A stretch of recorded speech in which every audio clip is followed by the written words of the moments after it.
ముందుగా 3 ఎగ్స్ తీసుకొని దాంట్లో సాల్ట్, బ్లాక్ పెప్పర్ వేసి బాగా మిక్స్ చేసుకోవాలి.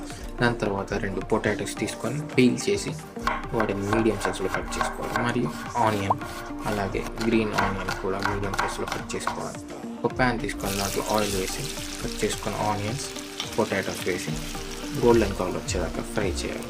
ఈ ఫ్రై చేసిన దాన్ని బౌల్లో ఉన్న దాంట్లో వేసి green onions, black pepper, salt వేసి బాగా మిక్స్ చేసుకోవాలి. ఈ మిక్స్ చేసుకున్న దాన్ని ప్యాన్లో మొత్తం వేసి క్యాప్ పెట్టాలి. మొత్తం కుక్ అయ్యాక ఇంకో సైడ్ కుక్ చేయడానికి ఒక ప్లేట్ సైడ్ దాని సైడ్ చేంజ్ చేసి మళ్ళీ అలా ప్యాన్లో వేసి మళ్ళీ ముందు ఎలా చేసాము అలాగే క్యాప్ పెట్టి అది కుక్ అవుతుంది. ఆ ఆమ్లెట్ ప్లేట్లో తీసుకొని సర్వ్ చేసుకుంటే మన స్పెషల్ స్పానిష్ ఆమ్లెట్ రెడీ. ముందుగా 3 ఎగ్స్ తీసుకొని దాంట్లో సాల్ట్, బ్లాక్ పెప్పర్ వేసి బాగా మిక్స్ చేసుకోవాలి.